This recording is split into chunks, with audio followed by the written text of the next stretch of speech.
असो. पुत्र पांचाल देश नरेश राजे द्रुपद सुयोधन तुमच्या नेत्रासमोर उभा आहे. अरे वा. म्हणजे आमची माहिती व्यवस्थित काढून आला. तुमच्या नेत्रात आज मी पाहतोय, तुमच्या सर्वांगाचं मी निरीक्षण करतोय. आपली ओळखी करून दिला. सुयोधन आपल्या नेत्रासमोर उभा आहे. जसं माझ्या वडिलांपासून तुम्ही सांगितलं तसं तुमच्या वडिलांपासून चालतोय.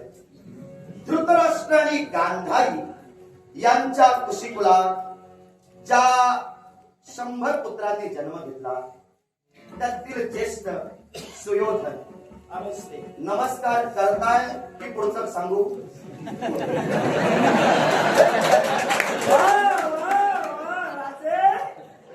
सुंदर बोलला. मी सुंदरच बोलतो. याला कारण आहे अपेक्षा तुमच्या वाढल्या. मी नतमस्तक होणार की नाही इथं शंकेची पान मनात चुकचुकली. जर का आपण एखाद्या जवळ अपेक्षा करतो तर दुसऱ्याची सुद्धा अपेक्षा पूर्ण करणं एवढी तयारी माणसानं ठेवावी. कळलं असेल मी काय बोललो, मला काय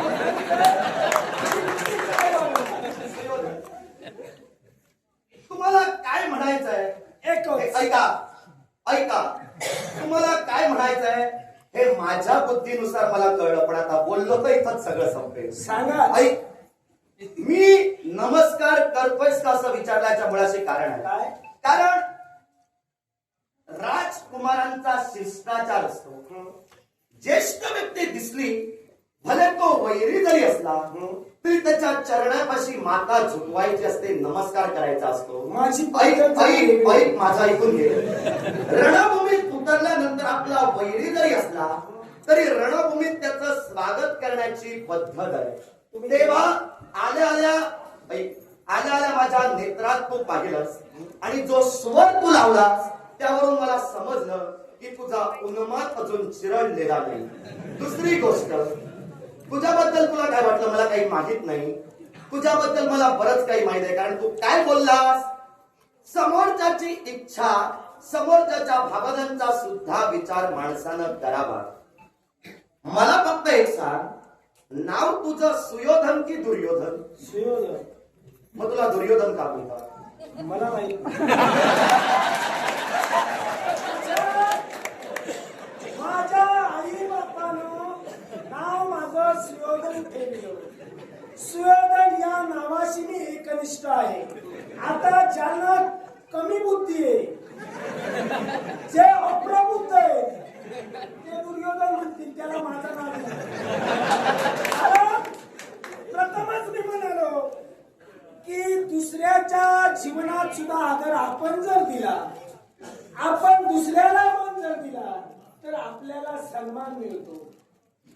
तुम्हाला मी प्रथम म्हणालो की जर का तुमची अपेक्षा असेल की सुयोधनाला तुमच्या समोर नतमस्तक व्हायला होतं, तशीच माझ्या गुरुदेवतेंची इच्छा होती.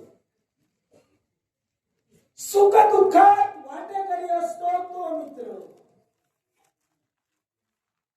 प्रत्येक मित्राचं पाऊल वाममार्गाकडे जात असेल, सत्मार्गाकडे नेतो तो मित्र.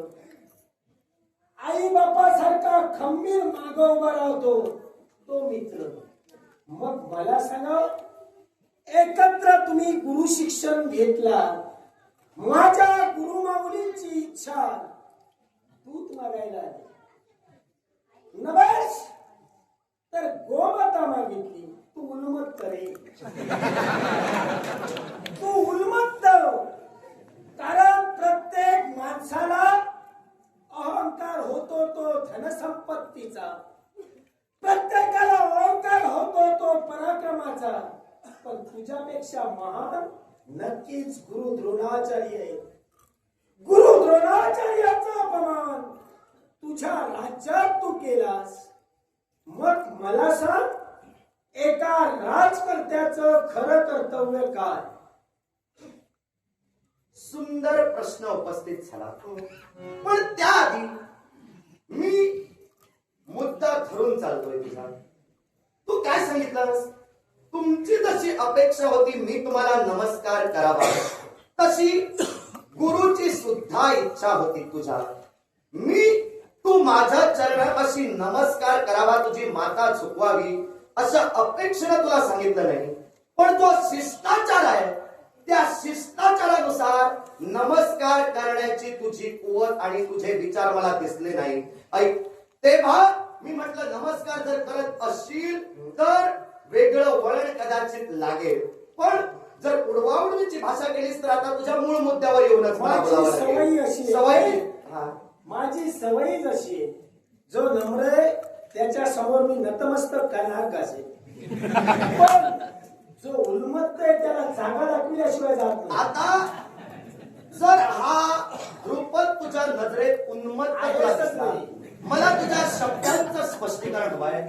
अशी काय घटना घडली, माझ्या हातून मी काय असा अपराध केला जो तुझ्या नजरेत उन्मत्तपणाचा आणि अपराधी? माझ्या गुरुमाऊलींच्या जीवनात तुम्ही जो केला हा उन्मत्तपणा.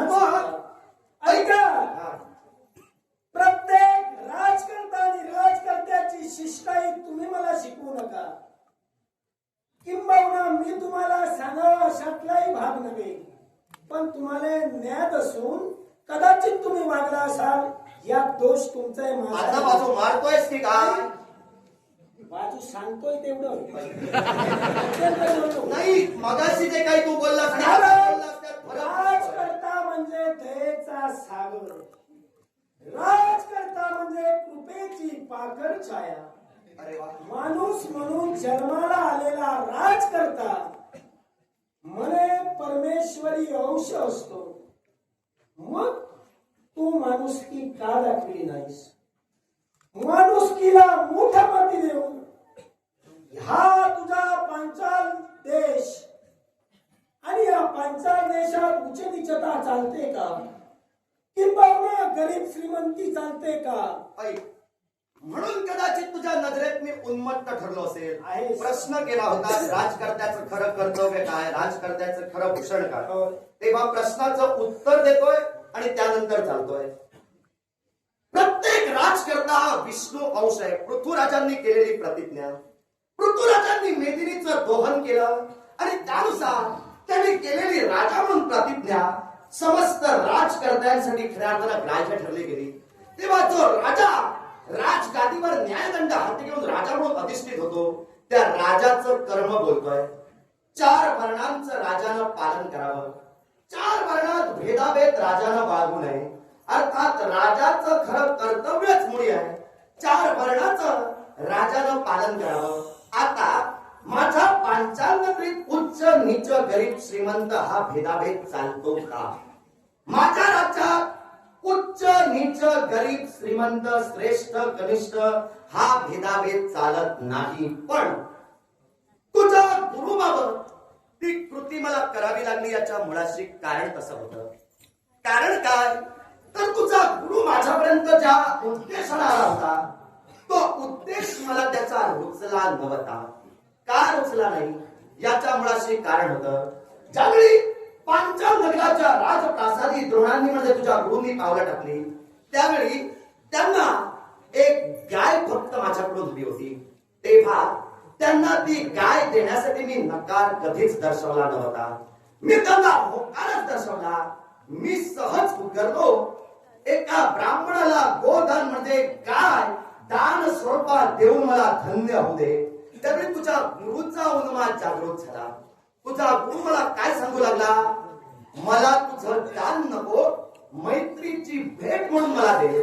तेव्हा मी स्पष्ट शब्दात त्याला कथित केलं की तुझ्याशी मित्रत्वाचं नातं माझं कोणत्याही प्रकारचं नाही. मी अजूनही तुला ठाम सांगतोय, तुझ्या गुरुशी मैत्रीचं नातं माझं नाही. तू बोलून मोकळा झालास, मित्रत्वाचं स्पष्टीकरण तू दिलंस. आई बापासारखा संकट समय ठाम उभा राहतो तो मित्र, बंधूप्रमाणे एकमेकांना सहकार्य करतो तो मित्र.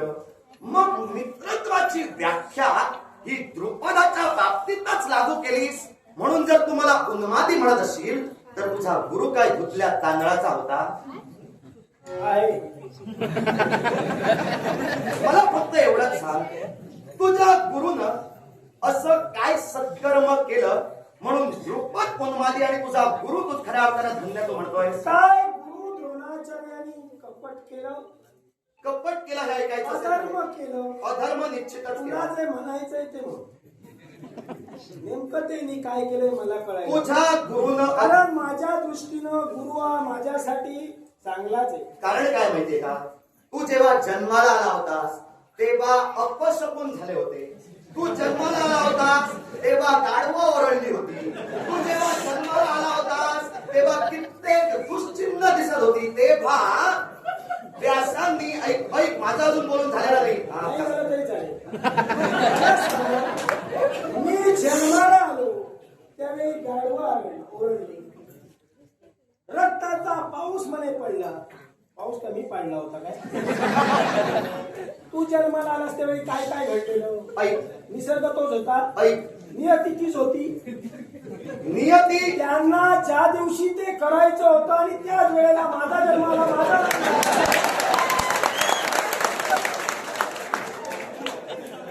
नियती कुणासाठी थांबत नाही, लक्षात ठेव. सुयोधन तू नियतीवर जाऊ नको आणि कुणाच्या वेंगावर हसू नको. काहीतरी सांगून बाजू काय मार. काय बाजू?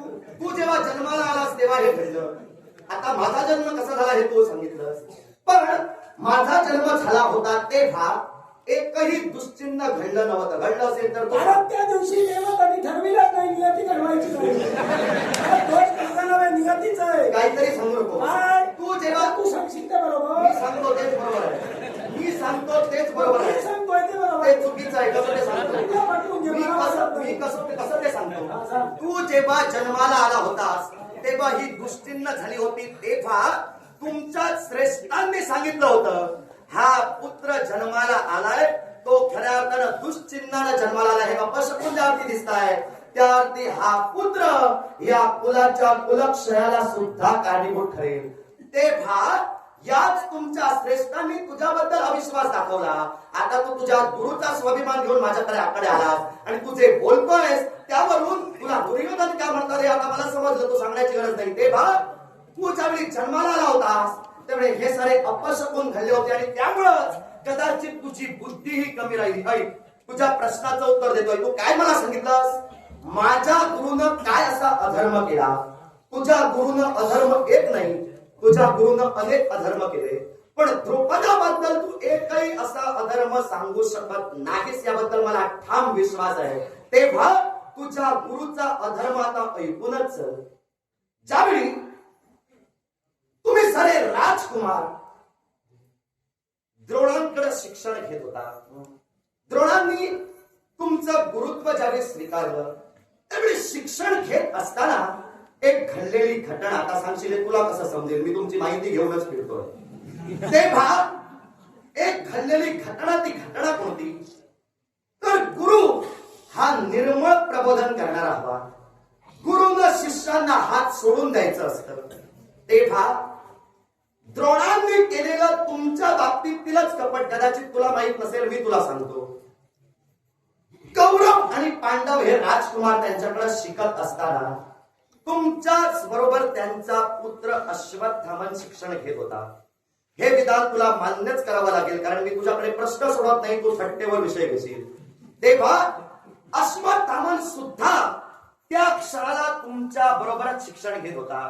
तेव्हा धनुर्विद्येचं शिक्षण ज्यावेळी तुम्हाला हे द्रोण देत होते त्यावेळी ते आपल्या पुत्राला आणि धनुर्धरी पार्थाला, ज्याला त्यांनी अजून तो धनुर्धर तसा झालेला नाही पण त्यांना त्यांनी आशीर्वचन दिलेलं आहे विश्वातील तू सर्वश्रेष्ठ धनुर्धर होशील. तेव्हा त्या धनुर्धराला धनुर्विद्येचं गुप्त शिक्षण तुम्हाला डावलून त्यांनी दिलं. ते सुद्धा कोणत्या रीतीनं तर शिक्षण देत असताना साऱ्या राजकुमारांच्या हाती त्यांनी एक पात्र दिलं आणि त्या पात्रात जोपडी गंगा तटावर जाऊन पाणी त्या पात्रात भरून घेऊन सर्वप्रथम त्यालाच हे ज्ञान दिलं जाईल अशी अट ठेवली गेली.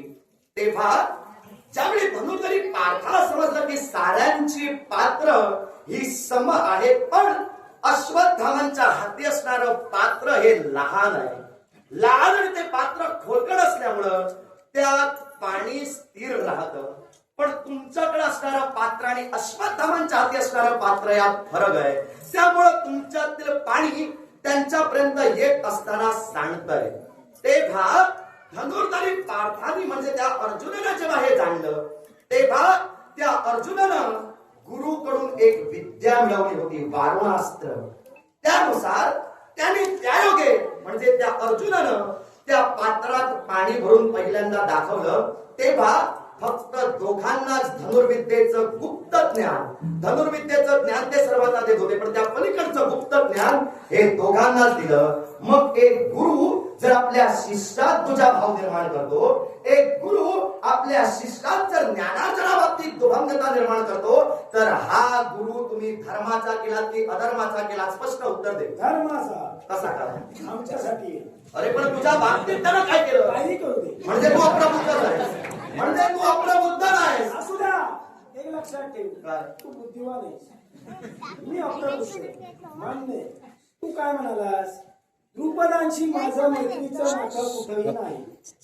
मग माझे द्रुपद, तुम्ही शिक्षण कुठं घेतलं?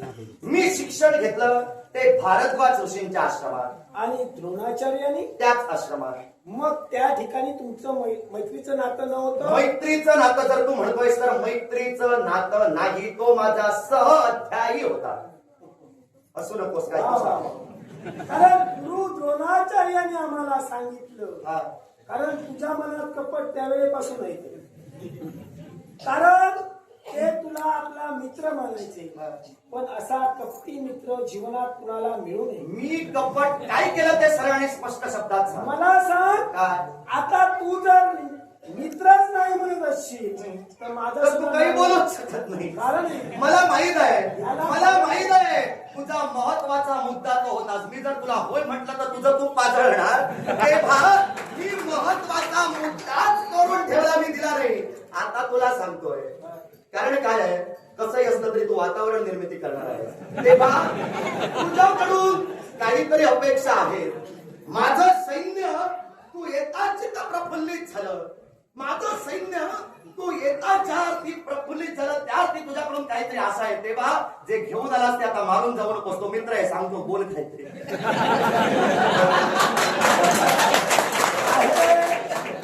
आहे की बोलतोय? मित्र आहे की नाही? मी माझं मत तुला स्पष्ट सांगितलेलं आहे. मग मित्र नसेल तर मला बोलायचं नाही.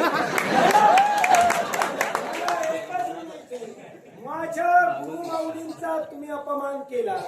राजा म्हणून तुम्ही जर त्यांना अपमानित करू शकता, एका गरीबाला जर का तुम्ही मदत करू शकत नसाल, तर माझ्या दृष्टीनं तुम्ही राजा म्हणण्याच्या योग्यतेचे नाही. मग माझ्या दृष्टीनं घडलेला प्रसंग सविस्तर ज्ञात करण्यापूर्वी टीका करणारे तुम्ही आधी राजकुमार या पदाला पात्र नाहीत. कारण मी त्याला दान देण्यासाठी नाकारलं नव्हतं, पण तो द्रोण उद्गारला, मला तुझं दान नको, मला भेट हवी आहे. एका ब्राह्मणाचं कर्म बोलतोय. ब्राह्मणाला दान स्वीकारायला लाज वाटता गमा नाही. मग त्यानं ज्या ती दान स्वीकारलं नाही, मी त्याला थेट नकार दर्शवला नाही. मी त्याला म्हणालो होतो की ब्राह्मणाला दान देण्याचं पुण्य मला मिळेल, पण त्याला ते घ्यायचं नव्हतं. यात माझी चूक नाही, तुझा गुरु खऱ्या अर्थानं कमनशिबी आहे. मग ज्या गुरुमाऊलींच्या शब्दासाठी या सुयोधनाची पावलं तुझ्यापर्यंत पाहिजे. संघर्ष करेन आणि मग संघर्ष करण्यासाठी प्रयत्नशील तर तुला सुद्धा मी प्रतिकार करेन. समीर मयेकर पिंगोळी. खंडे खानवाली गावा